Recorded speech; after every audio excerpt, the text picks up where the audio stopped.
John Koskinen was confirmed by the U.S. Senate to head the Internal Revenue Service commissioner. Well, there you go. Somebody who's stupid enough to take the title. Letter to.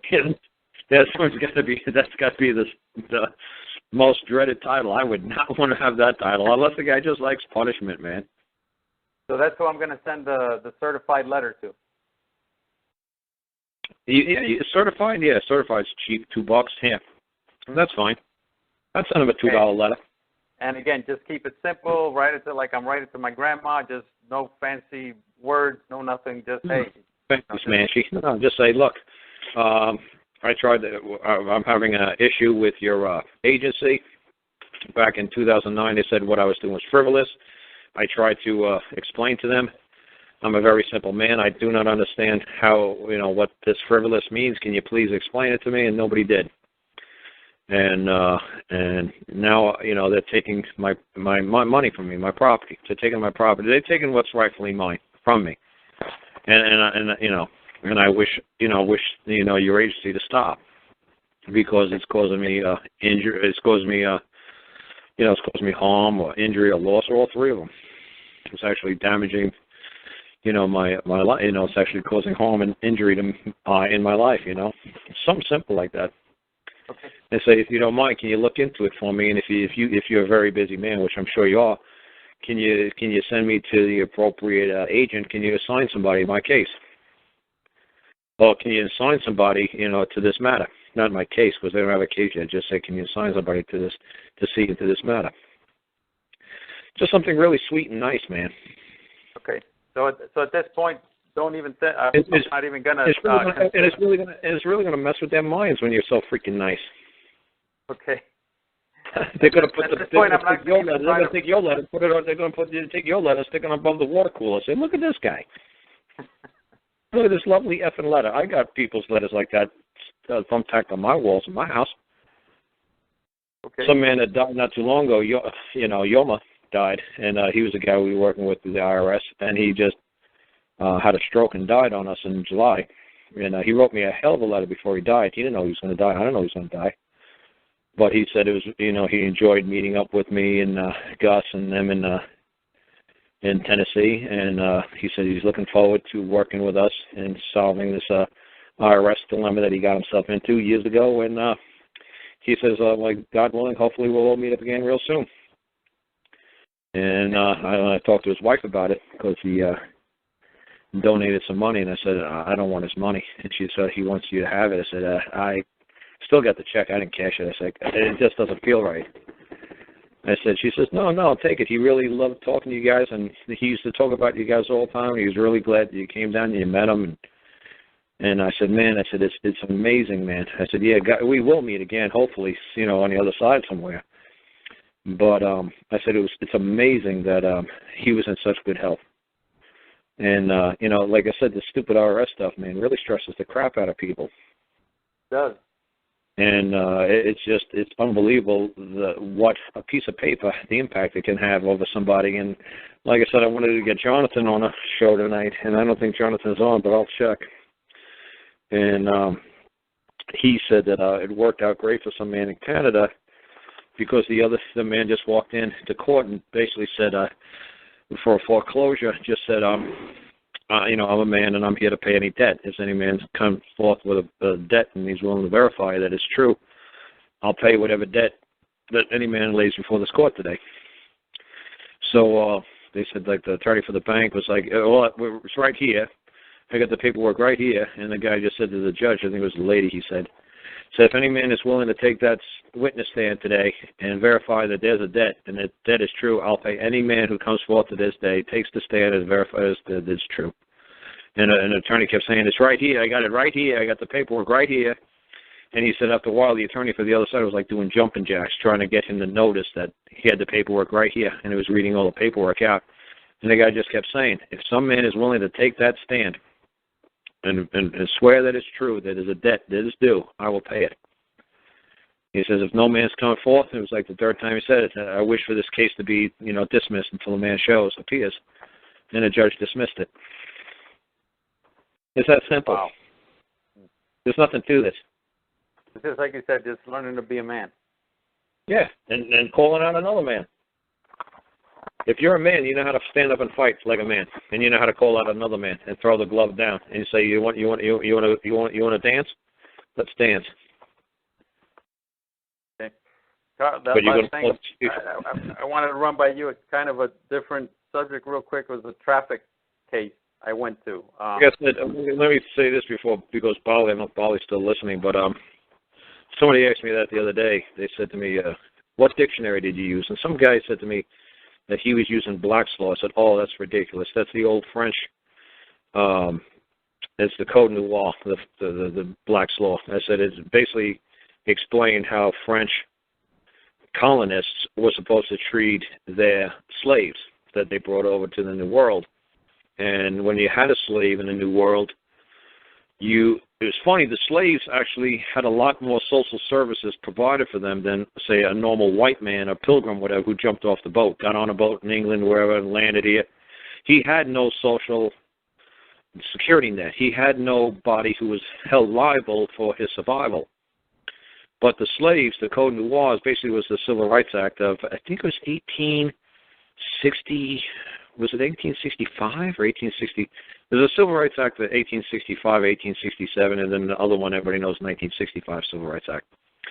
But the Code Noir was like 1703. That was the code that they had to use for their French colonists if they wanted to own slaves.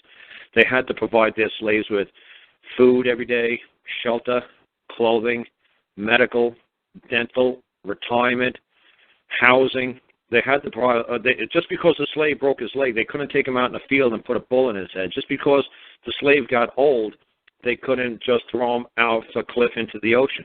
They had to provide for these slaves for their entire lives.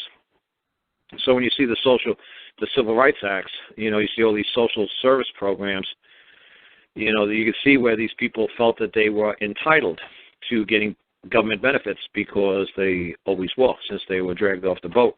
They were always provided social services.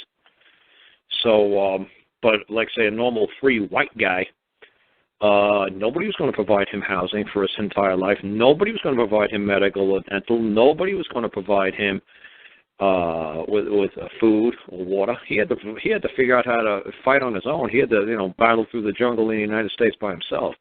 He wasn't entitled to anything. So when I say to people, man, you better worry about being entitled. When you get entitles, man, you're being classed as a certain, subordinate. Being entitled isn't a good thing. It's actually lowering yourself down to somebody else, under somebody else's control or whatever somebody else is willing to give you. So, like I said, what was funny about all this, the law dictionaries, he said, well, he was getting his information from Black's Law. I said, the law of how man is supposed to treat his subordinates. Really, his slaves. I really don't want to think I want to reference from Black's Law. He says, well, you do use Black's Law at times. I said, absolutely. I show you what the legal society is using. I said, I show you folks, what they, the status of the position that they maintain within their society.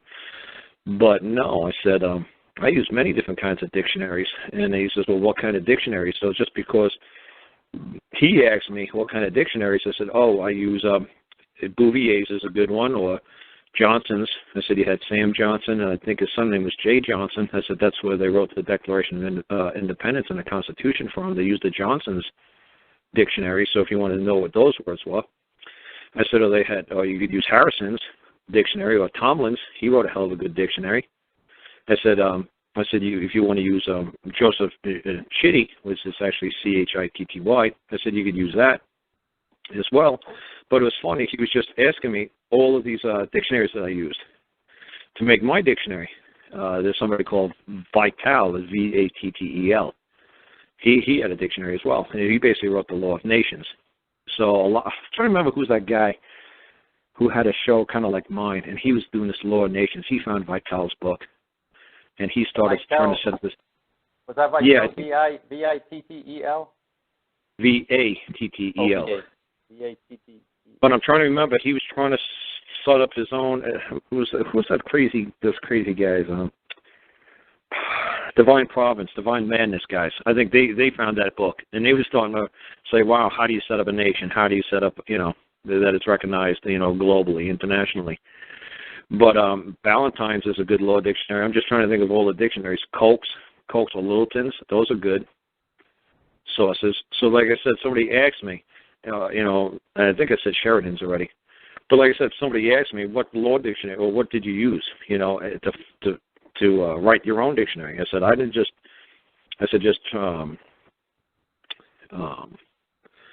use one dictionary. I just didn't find Webster's 1828, because I said when I actually would look at these dictionaries, believe it or not, they actually had book reviews even way back when. So I remember when I was looking at Webster's 1828, because that's basically the Bible for the United States Supreme Court. Almost all the Supreme Court justices say the number one book they use is Webster's 1828.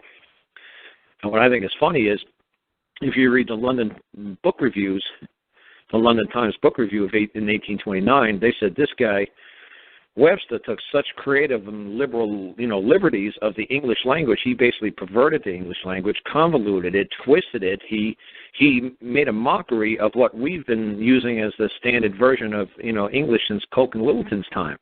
This guy took such free reign and liberty to manipulate the words for whatever reason we can't fathom. So they thought his dictionary was a total joke. So, but like I said, if you look at the United States Supreme Court, they says, what's the books that they rely upon the most for the definitions of the words? And almost every Supreme Court judge said Webster's 1828. So there was another good one, was Burgess. He wrote a pretty good commentary on trustee and trust law, and that's B-U-R-G-E, apostrophe S, Burgess. Yeah, he wrote a pretty good dictionary. But like I say to people, when I wrote this thing, I'd grab all the dictionaries that I could find, and I'd just compare all the words, and, most of them went back to Sanskrit or Greek or Latin, and you try to find where the root of the word came from. And then you try to see how they've manipulated it throughout the centuries, through the millennium. You try to find out who was using this to their advantage, because the best weapon, or the best, is words, is the best way to communicate. If we didn't have words, if we didn't have the ability to communicate with each other, we'd be no different than a dog or a monkey, or we wouldn't have this capacity to move information as fast as we and expand, be as creative as we are, and achieve what we do, because we have the liberal arts. We got the ability to communicate with words, and words can control people, and a piece of paper controls people. I mean, just a piece of paper terrorizes people. They get something in the mail and they start sweating, their heart starts palpitating because they see something that says United States government on it, or IRS on it, or Department of Motor Vehicle on it.